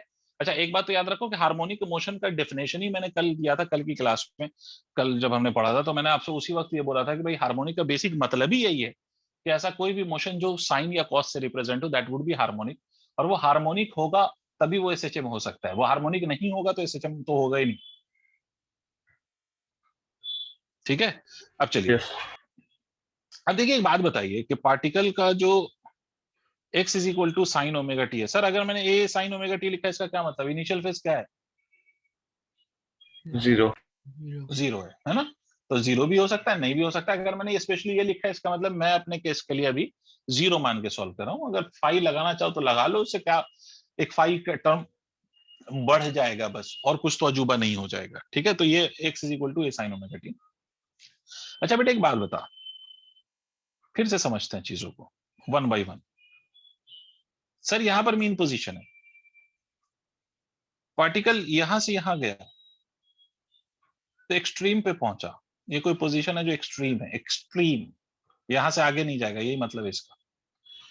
तो यहां से आगे क्यों नहीं जाएगा? इसका क्या जीरो हो गया होगा यहां पर जो ये आगे नहीं जाएगा? वेलोसिटी। Of course velocity. मतलब जब ये Yes. यहां पे होता है तो यहां से स्टार्ट हुआ, वो आगे जाते जाते इसकी वेलोसिटी जीरो होती है। जब वापस आता है तो फिर वेलोसिटी इंक्रीज होती है। अगर आप देखें तो क्या वेलोसिटी भी टाइम के साथ चेंज नहीं हो रही है? Yes sir. And not only the Yes. Magnitude is changing but the direction is also changing. See, पहले ये वेलोसिटी पॉजिटिव है, फिर ये वेलोसिटी निगेटिव है, फिर ये वेलोसिटी निगेटिव ही रही, फिर ये वेलोसिटी पॉजिटिव हो गई। जी तो इसका मतलब है कि वेलोसिटी भी मैग्नीट्यूड वाइज और डायरेक्शन वाइज चेंज हो रहा है भाई। सिमिलरली अगर मैं आपसे कहूं तो एक्सेलरेशन भी इस केस में मैग्नीट्यूड वाइज और डायरेक्शन वाइज चेंज होता है। देखो कैसे। बेटे मेरे को बात बताओ, जैसे इसी लॉजिक से मैं समझाने की आपको कोशिश करूंगा। यहां पर नेचुरल लेंथ है अगर स्प्रिंग का, तो यहां पर फोर्स जीरो है, तो मतलब एक्सेलरेशन जीरो है या नहीं? सोच के देखो। यस। Yes. जब ये मैक्सिमम पे पहुंचा, मैक्सिमम इलोंगेट हो चुकी है स्प्रिंग, ये ब्लॉक ऐसे पहुंचा, तो ये स्प्रिंग का जो फोर्स इस समय पे लग रहा होगा वो मैक्सिमम होगा। जी और सर। जब ये फोर्स मैक्सिमम होगा तो एक्सेलरेशन यहां पर मैक्सिमम होगा। Yes sir. राइट है? यस और सर। वेलोसिटी यहां पर जीरो, याद रखो वेलोसिटी नहीं है फिर भी एक्सेलरेशन है। इसका मतलब एक्सेलरेशन का होना ना होना is dependent on force, it is not dependent on velocity का change. Yes, it can be calculated by change of velocity, but acceleration होगा या नहीं होगा वो फोर्स डिसाइड करता है, वेलोसिटी डिसाइड नहीं करती। इसीलिए तो आप किसी भी बॉडी को आप ऊपर फेंक दो, सीधा सीधा ऊपर, तो बॉडी जब ऊपर जाती है तो मुझे एक बात बताइए, ऊपर जाती है उसकी वेलोसिटी डिक्रीज होती जाती है और हाईएस्ट पॉइंट पे वेलोसिटी जीरो हो जाती है। Yes sir. बट क्या हाईएस्ट पॉइंट पे उस बॉडी का एक्सेलरेशन जीरो होता है? No sir. Motion under gravity, small g तो लग ही रहा होता है भले वेलोसिटी जीरो है। खैर, तो यहाँ पे अब जब ये वापस आएगा तो फिर से स्प्रिंग अपने नेचुरल लेंथ को एक्वायर करने के करीब करीब करीब करीब जब ये वापस आ रहा है तो फिर से वापस आ रहा है, तो फोर्स कम होता जाएगा तो एक्सेलरेशन कम होता जाएगा। यहाँ पर पहुंचा, एक्सेलरेशन जीरो हो गया। बट ये ब्लॉक यहाँ नहीं रुका, तो ये ओवरशूट करके आगे भाग गया। तो जब ये आगे भागेगा तो फिर से फोर्स लगेगा फिर से एक्सेलरेशन होगा। इसका मतलब है कि वेलोसिटी हम देख लें चाहे एक्सेलरेशन देख लें, वो भी टाइम के साथ चेंज हो रहा है और उसकी मैग्नीट्यूड और डायरेक्शन दोनों ही टाइम के साथ चेंज हो रही है। बोलो हाँ कि ना? Yes sir. सबको क्लियर है? सर हाँ जी, बोलिए सक्षम। सर मतलब वेलोसिटी मेन पोजीशन में वेलोसिटी मीन पोजीशन पे मैक्सिमम होगी। क्यों मैक्सिमम होगी? उसका रीजन है क्योंकि यही वेलोसिटी, अगर देखो ये अगर एक्सट्रीम पोजीशन पे जाके जीरो हो गई है, यहाँ जीरो हो गई है, तो पार्टिकल यहीं से तो स्टार्ट हुआ, मतलब यहाँ के बाद से उसकी वेलोसिटी डिक्रीज ही हो रही है ना? यहाँ के बाद से डिक्रीज होते होते यहाँ पर जीरो हुई है। इसका मतलब है कि इस पूरे पाथ में मैक्सिमम यहीं पे रही होगी, तभी तो यहाँ के बाद से वो डिक्रीज होते होते जीरो हुई। नहीं यस समझे? सर। फिर जब ये वापस भी आता है तब भी वेलोसिटी डिक्रीज ही होती है और डिक्रीज होते होते फिर से जीरो हो जाती है, फिर से यहाँ पर जीरो हो गई। तो इसका मतलब मैक्सिमम तो यहीं रही होगी, तभी तो दोनों साइड पे ये डिक्रीज होकर जीरो हो रही है। और यस लॉजिक से समझो, सोचो पेंडुलम जब यहाँ पर होता है तो ये पेंडुलम यहाँ से यहाँ भागता है। अगर आपको क्लास 9 में ऐसे ये दिया होता है लक्ष्मी सिंह मंजीत कौर टाइप की बुक्स में, वैसे मैं याद दिलाता हूँ कि यहाँ पर ये यहाँ से यहाँ जाता क्यों है? यहाँ पर इसकी काइनेटिक एनर्जी मैक्सिमम होती है और वो काइनेटिक एनर्जी इसको यहाँ से यहाँ ले जाती है। जब वो यहाँ पहुंचता है तो इसकी पोटेंशियल एनर्जी मैक्सिमम हो जाती है और काइनेटिक एनर्जी जीरो हो जाती है। ठीक है? इसका मतलब है कि यहाँ पर यस काइनेटिक एनर्जी मैक्सिमम, इसका मतलब वेलोसिटी मैक्सिमम है। जब ये यहाँ पहुंचा तो वेलोसिटी को जीरो होना पड़ेगा, क्योंकि अगर वेलोसिटी जीरो नहीं हुई तो यहाँ रुकेगा क्यों? फिर तो वो और आगे जाता जाएगा। तो इसीलिए मीन पोजीशन पे आप ये कह सकते हो कि velocity of oscillating body is maximum. Mean position पे वेलोसिटी हमेशा क्या होती है? मैक्सिमम होती है। ठीक है?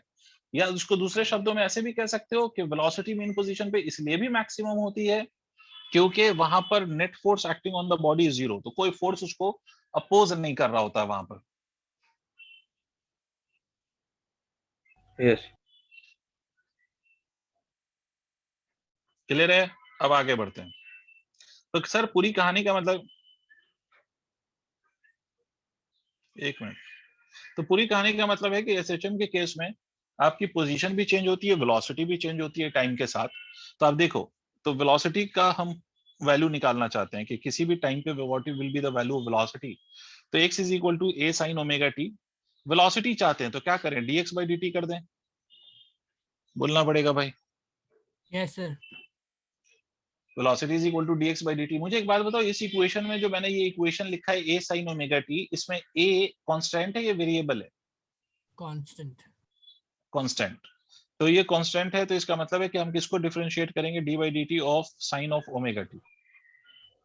यस तो यस v की वैल्यू को अपन क्या लिखेंगे? साइन ओमेगा टी का डिफरेंशिएशन अगर आप करोगे तो मैं डायरेक्टली लिख देता हूँ, ये होगा omega cos of omega t. मतलब वेलोसिटी की वैल्यू आ गई v is equal to omega A cos of omega t. This is the value of velocity. ठीक है? वेलोसिटी की वैल्यू टाइम के साथ ऐसे वेरी करती है, मैं इसका भी मतलब समझा दूंगा आपको। ये वेलोसिटी की इक्वेशन है एसएचएम में। कोई भी पार्टिकल अगर एसएचएम में है तो उसमें वेलोसिटी की जो इक्वेशन होगी that will be v is equal to omega A cos omega t. कुछ हद तक समझ में आया? Yes sir. अच्छा एक बात और समझो, इसको मैं एक और टर्म में लिख सकता हूँ। यहाँ पर वेलोसिटी मैंने किसके टर्म्स में लिखा है? टाइम। ठीक है? यस इसी सर। वेलोसिटी को देखो। अच्छा यहाँ से एक काम ऐसे कर सकता हूँ मैं कि साइन ऑफ ओमेगा टी को मैं इधर लिख देता हूँ sir, from equation 1 sine of omega t को मैं लिख सकता हूँ x बाई ए। तो कॉस ऑफ ओमेगा टी, अब मैथ्स वाले होंगे शायद या नहीं है तो देखिए, 1 minus of sine of square of omega t लिख सकते हैं बेटे। यस तो sir. Cos of omega t को मैं यहाँ से लिख सकता हूँ under root of 1 minus of x square by A square. ऐसा लिख सकता हूँ, ध्यान से देखो। तो यहाँ से मैं ऐसे भी लिख सकता हूँ कि cos omega t is equal to under root of A square minus of x square by A. See if you are convinced with this yes equation. Yes sir. तो v को मैं ऐसे भी लिख सकता हूँ ओमेगा ए कॉस ओमेगा टी की जगह अपन ऐसे लिखते हैं under root of A square minus of x square divided by ए। तो this A and this A will cancel out. तो v की वैल्यू यहाँ से कितनी आ जाएगी? v की वैल्यू आ जाएगी omega under root a square minus of x square. This will be the value of v. मतलब यही v, यही इसी का v है ये भी, बट दोनों में फर्क क्या है? अगर आपको टाइम के फॉर्म में अगर v पूछा जाए तो ये वाली इक्वेशन यूज करेंगे, अगर आपको पोजीशन गिवन हो और वेलोसिटी पूछी जाए तो ये वाली इक्वेशन यूज करेंगे। मतलब v टाइम के साथ भी चेंज हो रहा है और पोजीशन के साथ भी। भाई अलग अलग पोजीशन पे अलग अलग वैल्यू है ना वेलोसिटी की, तो अलग अलग पोजीशन पे अलग अलग टाइम पे भी तो पहुंचेगा ना वो। तो या तो वेलोसिटी को हम टाइम के टर्म्स में रिप्रेजेंट कर दें या हम पोजीशन के टर्म्स में रिप्रेजेंट कर दें। नहीं आया? आया सर, आया। Yes sir. ठीक है, नोट करिए, आगे बढ़ते हैं।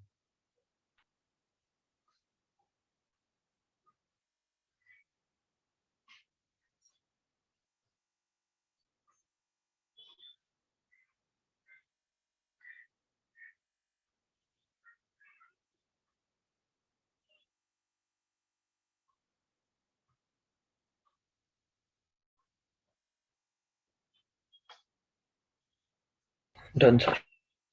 ठीक है, अब मेरी बात सुनो, ये जो अपने वेलोसिटी की इक्वेशन लिखी इन टर्म्स ऑफ टाइम, इससे भी आपको कई सारी चीजें समझ में आ जाएंगी। Velocity is equal to omega A cos of omega t.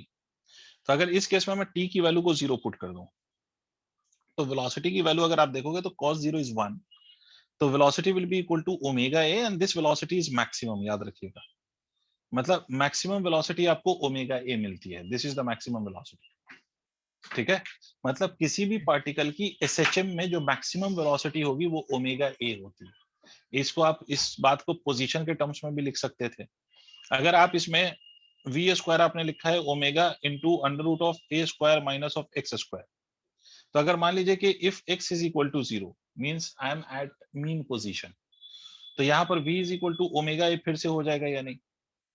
मतलब एसएचएम के केस में मैक्सिमम वेलोसिटी का फॉर्मूला अगर कभी टर्म यूज हो जाए मैक्सिमम वेलोसिटी, तो अगर पार्टिकल एसएचएम कर रहा है तो उसकी मैक्सिमम वेलोसिटी का मतलब है sir omega A.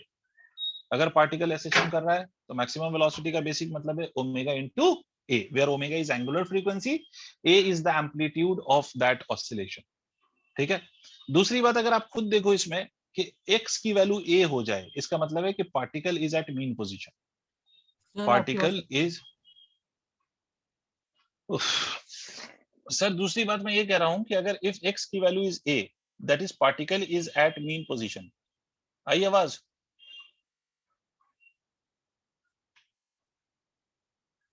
Yes sir आ रही। हेलो, ठीक है, तो पार्टिकल अगर मीन पोजीशन, इसका मतलब एक mean position, sorry my mistake, particle is at extreme position, x is equal to a, particle is at extreme position. तो a पुट कर दो यहाँ पर तो v की वैल्यू 0 हो जाएगी या नहीं हो जाएगी? This is the minimum velocity in SHM. नहीं आया?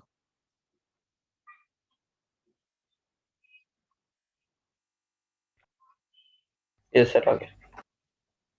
मतलब क्या हुआ सर? मतलब ये हुआ कि मिनिमम वैल्यू ऑफ वेलोसिटी क्या होती है? तो minimum value of velocity in the case of SHM is 0, और मैक्सिमम क्या हो सकती है? तो मैक्सिमम इज ओमेगा इनटू ए। ठीक है, नोट करिए, आगे बढ़ते हैं।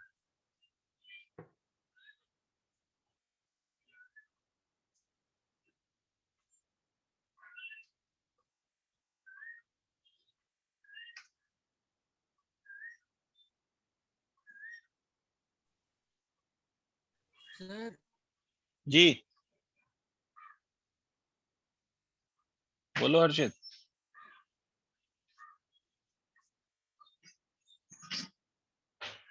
हेलो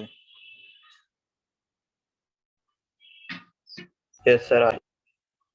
हर्षित बोलो, तुम कुछ, अच्छा हर्षित लेफ्ट। ये लिख लिया आपने सक्षम? Yes sir. ठीक, मूविंग ऑन। v मिनिमम 0, ये 0, अच्छा। अच्छा, v चेंज हो रहा था टाइम के साथ, तो एक्सेलरेशन भी तो चेंज हो रहा है। एक्सेलरेशन में भी तो चेंज है ना? हाँ सर।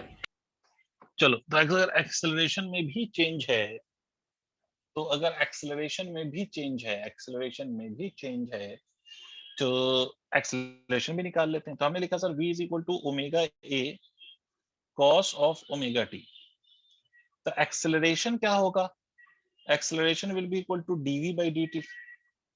अगर आप इस इसमें देखें तो omega A is a constant term, तो omega is it is omega A is as it is. आप डिफरेंशिएट करेंगे कॉस ऑफ ओमेगा टी को, ठीक है सर। यस तो सर। आप डिफरेंशिएट करेंगे कॉस ऑफ ओमेगा टी को। कॉस ओमेगा टी का डिफरेंशिएशन मैं आपको याद दिला देता हूं कि ये होता है minus of omega sine omega t. ये डिफरेंशिएशन होता है। तो यहां से आप एक्सेलरेशन को लिख सकते हैं minus of omega square a sine of omega t. This is the formula for acceleration with time. ठीक है। और आप ध्यान से देखो तो हम ये भी कह सकते हैं कि as x was equal to a sin omega t, therefore मैं ये भी कह सकता हूं कि a is equal to minus of omega square times of x। सोच के देखिए, where x is the position। भाई x जहां से मैंने स्टार्ट किया था, x यस सर। क्या था, a sin omega t। तो a sin omega t को मैंने x से रिप्लेस कर दिया, where x is position। तो एक्स अगर आप बाय इसमें खुद सोचो यस कि if x is equal to 0 तो एक्सेलरेशन विल बी 0। x 0 का क्या मतलब हुआ, मीन पोजीशन। ठीक है।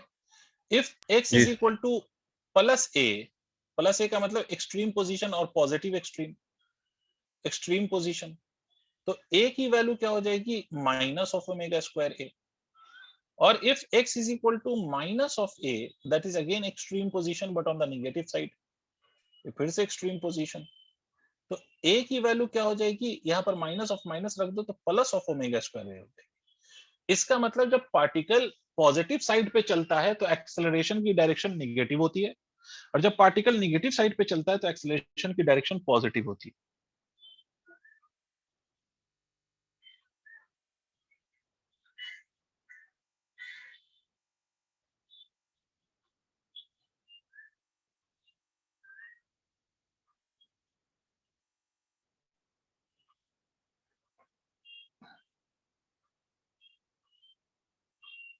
Done sir. ठीक है। एक बात याद रखिएगा कि particle if it is going on the positive side तो एक्सेलरेशन विल बी नेगेटिव, और particle if it is going on the negative side तो एक्सेलरेशन विल बी पॉजिटिव। और होना भी चाहिए, क्योंकि हमने पढ़ाई यही है कि acceleration is opposite to the displacement of the particle, है ना। तो इसीलिए तो आपने लिखा था कि acceleration is proportional to negative of displacement. तो एक्सेलरेशन डिस्प्लेसमेंट से नेगेटिव ऑफ डिस्प्लेसमेंट से प्रोपोर्शनल है, उसका यही तो मतलब समझ में आता है। हाँ ठीक सर। है, चलिए अब आगे बढ़ते हैं। तो हमने एक्सेलरेशन आपको बता दिया, हमने आपको वेलोसिटी की इक्वेशन बता दिया फॉर अ पार्टिकल और body executing SHM, and I told you the displacement equation for a particle executing SHM. ठीक है सर। चलिए इसमें अब हम आगे की बात करते हैं। तो अब इसमें आगे की बात करते हैं, तो चलिए आगे की बात करते हैं। आगे की बात पे जाने से पहले मैं क्वेश्चन पे आता हूं। ठीक है। मेरा क्वेश्चन है कि for a particle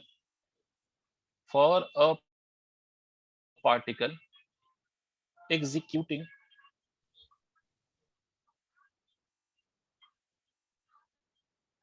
SHM with amplitude A, its position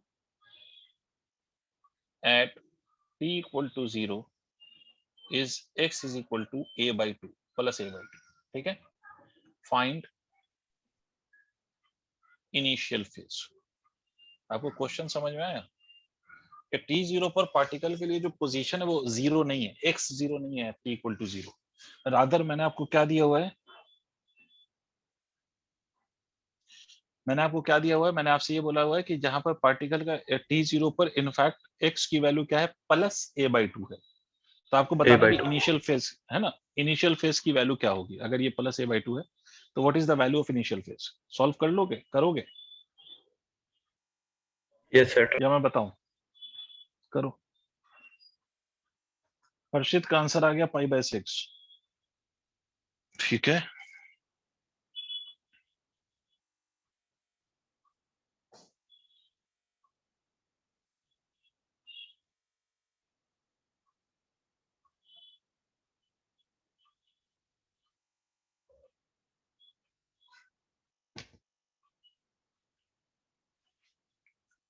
sir hello, am हाँ ऑडिबल? जी, yes, you are now audible. Sir आवाज आ रही है मेरी? बताइए।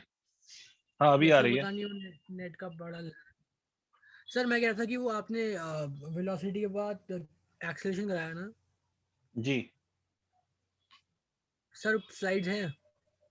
हम्म। Okay sir. कुछ नहीं करना, उस वेलोसिटी वाली जो इक्वेशन मैंने कराई है उसको डिफरेंशिएट कर लो फिर से। जब आप डिफरेंशिएशन करोगे वेलोसिटी वाली नहीं सर, इक्वेशन नहीं को, वो तो हम्म, फिर तुम्हारी आवाज गई। हाँ सक्षम, देखो यहाँ पर सर आप पाई बाय लिखेंगे तो 6। क्या लिखें? ठीक है, x is equal to A sine omega t plus phi naught, यही तो हम लिखते हैं। बार वो अब कॉस का टी माइनस जीरो, साइन हाँ, ओमेगा आएगा sir. T equal to zero पर x की वैल्यू a बाई टू है, तो यहाँ पर a बाई टू रख दो, is equal to A sine omega t में t की वैल्यू जीरो है, तो ये जीरो हो जाएगा प्लस ऑफ फाई नॉट। तो ये हो जाएगा सर, a से a कैंसिल हो जाएगा, तो sine of phi naught is equal to a by two. और हमें मालूम है कि साइन की यस वैल्यू है ना, साइन a बाई टू कह रहा हूँ, सॉरी 1/2। और साइन की वैल्यू 1/2 कितने एंगल पे होती है? तो 30 डिग्री पे होती है। और 30 डिग्री को अपन पाई बाई 6 कहते हैं। खत्म बात। ये ऐसे हम इनिशियल यस फेज फाइंड करते हैं। ठीक है, तो इस पे क्वेश्चंस पे तो हमें भी और आएंगे, और भी डिफरेंट क्वेश्चंस हम देखेंगे यहाँ पर, बट उससे पहले कुछ और बातों पे आते हैं। देखो ये पूरा जो कॉन्सेप्ट था ये समझ आ गया होगा आपको। वेलोसिटी पता है, आपको एक्सेलरेशन पता है, आपको पोजीशन की इक्वेशन पता है। इस पे और कैसे कैसे क्वेश्चन फॉर्म होंगे वो तो अभी हम सीखेंगे। उससे पहले एक और कॉन्सेप्ट है। ठीक है, कॉन्सेप्ट है सर्कुलर मोशन का। ठीक है, आपको अगर सर्कुलर मोशन का कौन सा कॉन्सेप्ट, तो सर्कुलर मोशन लिख लो, circular motion and SHM. Topic ऐसे ही डाल लो बस, सर्कुलर मोशन एंड एसएचएम। मतलब हम सर्कुलर मोशन को एसएचएम के साथ रिलेट करके देखते हैं, क्या उसमें रिलेट हो सकता है। Circular motion and SHM.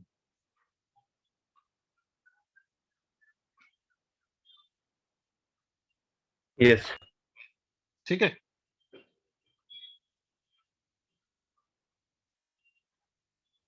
मुझे एक बात बताइए, सर्कुलर मोशन पीरियोडिक है या नहीं है? है सर। सर्कुलर है। हाँ सर। क्या क्या वो ऑसिलेटरी है? No sir. Oh sir. Periodic तो है, ऑसिलेटरी तो नहीं है ना। और हमें एक बात मालूम है कि पीरियोडिक होने के साथ साथ ऑसिलेटरी होना जरूरी है, तभी हमें एसएचएम हो सकता है।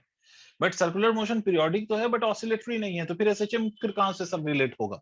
चलो देखिए, देखो याद रखो कि when a particle goes on the circular path, undoubtedly its motion is only periodic but not oscillatory. Still from the concept of circular motion मैं SHM को रिप्रेजेंट कर सकता हूं। पॉइंट इज कैसे, तो इसको समझने के लिए आप ऐसे समझो कि ये कोई सर्कल लिया मैंने जिसका रेडियस r है। ठीक है, और इस पे एक पार्टिकल को मैंने यहां से स्टार्ट किया, and this particle start from here and goes like this, और सेंटर को मैंने ओरिजिन मान लिया। ठीक है सर, अब मुझे एक बात बताओ, ये पार्टिकल डिफरेंट डिफरेंट टाइम पे डिफरेंट डिफरेंट लोकेशन पे पहुंचेगा।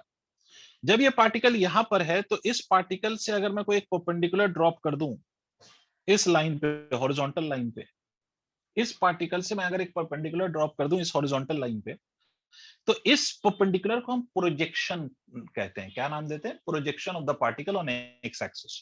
क्या नाम देते हैं? प्रोजेक्शन ऑफ बोलो पार्टिकल। ना। हाँ, प्रोजेक्शन ऑफ पार्टिकल कौन सी एक्सिस पे? एक्स एक्सिस पे। अब सोचो अगर ये पार्टिकल घूम रहा है with a constant velocity of omega, तो कुछ टाइम के बाद ये यहां पर होगा। तो अगर पार्टिकल यहां पर होगा तो इसका प्रोजेक्शन इसके साथ साथ आगे आ गया होगा या नहीं आ गया होगा? सोच के देखो। Yes sir. फिर जब पार्टिकल यहां पहुंचेगा तो इसका प्रोजेक्शन ऐसे होगा। सोच कि पार्टिकल मैक्सिमम कहां यस पहुंचेगा? यहां पर। तो उसका प्रोजेक्शन मैक्सिमम कहां पहुंचेगा? तो सेंटर से लेके यहां तक मैक्सिमम जा सकता है। सोच के देखो। Yes sir. और इस केस में प्रोजेक्शन पार्टिकल के साथ साथ सीधा आगे जा रहा है। प्रोजेक्शन तो आगे बढ़ रहा है ना। अगर हम प्रोजेक्शन के डिस्प्लेसमेंट को देखें तो वो राइट की तरफ हो रहा है। As the particle is going in the first quadrant, the projection is going towards right. Tell me yes और नो। नहीं समझ में आया तो पूछो। यस ठीक, अच्छा चलिए, अब पार्टिकल चलते चलते चलते अब सेकंड क्वाड्रेंट में आ गया। सेकंड क्वाड्रेंट में मान लीजिए पार्टिकल यहां पर है तो प्रोजेक्शन यहां पर है, पार्टिकल यहां पर है तो प्रोजेक्शन यहां पर है। ठीक है, पार्टिकल यहां पर है तो प्रोजेक्शन यहां पर है। अगर आप सोच के देखो तो पार्टिकल का प्रोजेक्शन अब ऐसे जा रहा है। और जाते जाते जाते जाते जब पार्टिकल यहाँ पर पहुंचेगा तो प्रोजेक्शन यहाँ पहुंच जाएगा वापस, मतलब जीरो पे। नहीं आया रे, नहीं आया। Yes sir. First Yes. Quadrant में प्रोजेक्शन मैक्सिमम दूरी पे पहुंचा which is exactly equal to the radius. फिर सेकंड क्वाड्रेंट में जब पार्टिकल चला तो ये इसकी displacement from the centre decrease होते होते जीरो हो गई। अब जब ये थर्ड क्वाड्रेंट में आएगा तो प्रोजेक्शन को अगर हम देखें, थोड़ा पीला कर देता हूं इसको, प्रोजेक्शन को हम देखें तो प्रोजेक्शन कुछ ऐसे जा रही होगा। मतलब अगर हम देखें तो प्रोजेक्शन इस बारी निगेटिव डायरेक्शन में आगे जा रहा है और फिर मैक्सिमम कहां पहुंचेगा, फिर मैक्सिमम रेडियस पे पहुंचेगा। सोच के देख, जी सर। जब पार्टिकल यहां पहुंच गया यहां, तो अब प्रोजेक्शन के साथ क्या हुआ, पार्टिकल अब इस क्वाड्रेंट में जा रहा है, प्रोजेक्शन के साथ कुपच कुपच कुपच, राइट में जा रहा प्रोजेक्शन के साथ कुपच राइट की तरफ। अगर आप पार्टिकल, तो पीरियोडिक मोशन में पार्टिकल का मोशन ऑसिलेटरी नहीं है, उसको हटा दो। बट अगर आप प्रोजेक्शन को देखो, जो पार्टिकल का प्रोजेक्शन है आइदर ऑन एक्स और वाई, दोनों पे यही कंडीशन होती है, बट मैं प्रोजेक्शन यहाँ पर एक्स पे ले रहा हूँ तो एक्स की बात कर रहा हूँ। तो इसका जो प्रोजेक्शन एक्स एक्सिस पे है वो आपको नहीं दिख रहा कि वो सेंटर के अबाउट टू एंड फ्रो कर रहा है। फिर पार्टिकल घूमेगा, फिर ये आगे जाएगा, पीछे आएगा, फिर पीछे पीछे आगे, नहीं आया। Yes sir. इसका मतलब है कि whenever a particle goes on the circular path with a constant angular velocity, उसका जो प्रोजेक्शन है वो टू एंड फ्रो मोशन, उसका जो आप प्रोजेक्शन का अगर हम डिस्प्लेसमेंट देखें या मोशन देखें तो it executes to and fro motion. तो अगर हम प्रोजेक्शन को देखें तो प्रोजेक्शन के बारे में हम कह सकते हैं कि projection is oscillating as the particle is going on the circular path. Projection का जो बिहेवियर है वो ऑसिलेटरी है। But having said that कि projection is oscillatory या projection is executing oscillatory motion, ये जरूरी तो नहीं है कि हर oscillatory SHM होगा। भाई SHM होने के लिए साइन या कॉस वाली इक्वेशन आनी चाहिए, तभी उसको हम SHM कहेंगे। अदरवाइज हर oscillatory SHM होगा ये जरूरी नहीं। या तुम्हें नहीं आया यार, हर काली चीज भैंस होगी ये जरूरी है क्या? No sir. तो सिंपल सी बात है कि हर ऑसिलेटरी मोशन SHM तो नहीं होगा। भैंस होने के लिए जो भैंस की क्राइटेरिया वो फुलफिल होनी चाहिए ना। तो उसी तरह से SHM होने के लिए SHM की जो इक्वेशन है वो फुलफिल होनी चाहिए। बट एक बात तो समझ में आ गई सर कि ऑसिलेटरी है, तो इसका मतलब है कि एक नई चाहत हमारे अंदर पैदा होगी कि चलो देखें कि ये SHM है या नहीं है। बट अगर ये ऑसिलेटरी नहीं होता तो फिर तो बात ही खत्म हो गई थी। यस। अच्छा चलो तो अब आओ लेट्स प्ले दिवाली। ये मैंने बोला कि साहब थोड़ा सा सर्कल छोटा कर देता हूँ। चलो इक्वेशन देखते हैं। मैंने यहाँ पर पार्टिकल को यहाँ पे चलाया था, मान लो कि पार्टिकल यहाँ पर, सारी इक्वेशन सच दैट कि उसकी इनिशियल पोजीशन ये, पार्टिकल की इनिशियल पोजीशन ये है t equal to 0। Particle constant angular velocity से जा रही है ओमेगा ओमेगा।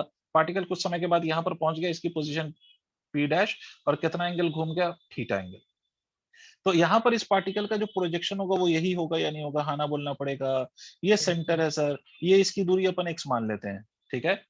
तो अगर आप ये वाला एंगल लिखेंगे तो ये वाला एंगल कितना होगा, इस ट्रायंगल को देखो ठीक से, ये ऐसे, ये खुपच, ये खुपच, ये खुपच, ये वाला एंगल कितना होगा, थीटा प्लस 5 होगा या नहीं होगा भाई। ये वाला एंगल, ये वाला एंगल, ये लाइन यस। और ये लाइन है ना, ऑल्टरनेट नहीं हो जाएगा ये, तो ये एंगल थीटा प्लस 5, ठीक है सर। Yes sir. थीटा लिखना भाई, थीटा प्लस 5, और ये रेडियस होगा या नहीं होगा, सोचो ये लाइन यस सर। और ये एक्स। यस। तो चलिए इक्वेशन लिखते हैं। एक्स हमें चाहिए, ये 90 डिग्री है, तो हम यहाँ पर साइन ऑफ थीटा प्लस 5 लिख सकते हैं क्योंकि एक्स इज परपेंडिकुलर, तो sine theta plus 5 is equal to perpendicular upon hypotenuse. तो x इज इक्वल टू क्या हो जाएगा, x is equal to r times of sine of theta plus 5। यार तुम्हें नहीं आया, यहाँ के बाद यहाँ देखो, पार्टिकल ओमेगा से चल रहा है, ठीक है, तो हम थीटा को ओमेगा टी लिख सकते हैं या नहीं।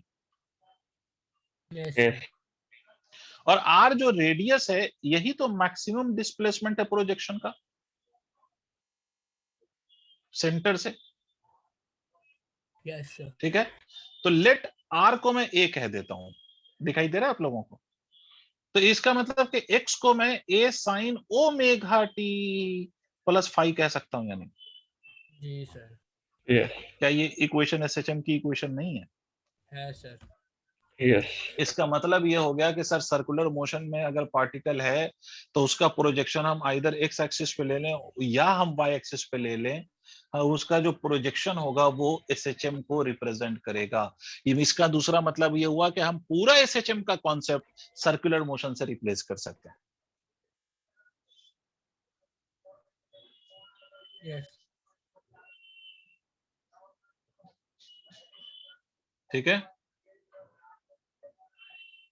Yes sir. बहुत बढ़िया सर, नोट कर लीजिए। सर इसमें जो ये हम प्रोजेक्शन देख रहे हैं वो 2 डायमेंशनली है या फिर सिंगल डायमेंशनल? सिंगल डायमेंशन बेटा, प्रोजेक्शन सिर्फ पार्टिकल के साथ सिर्फ एक्स एक्सिस का लॉन्ग आगे जा रहा है, वाई एक्सिस का लॉन्ग, उसकी हाइट मत देखो वो जा किधर है। प्रोजेक्शन को एक मान लो, प्रोजेक्शन को एक बॉडी की तरह मान लो, यस सर, है ना, उसकी हाइट को ध्यान मत दो। Okay sir.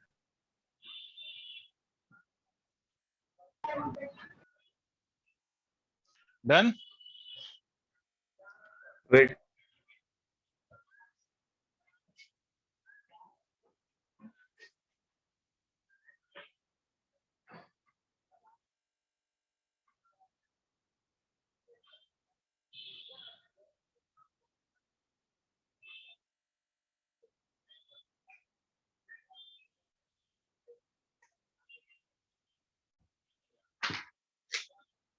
Done sir. Okay, तो इतने को अच्छे से पढ़िए ताकि हम नेक्स्ट क्लास में फिर और अच्छे से चीजों को समझ सकें। बट प्लीज नेक्स्ट क्लास से पहले तक इसको अच्छे से पढ़ लीजिएगा, ठीक है? उसके बाद फिर हम नेक्स्ट डे सर बात सर करते सर हैं एक बार सर। प्लीज आप प्रोजेक्शन को आप डिफाइन कर दीजिए, आपने क्या बोलता कि प्रोजेक्शन का मतलब होता है कि perpendicular drawn from the particle either on x axis और y axis. perpendicular drawn from the particle either on x axis or y axis.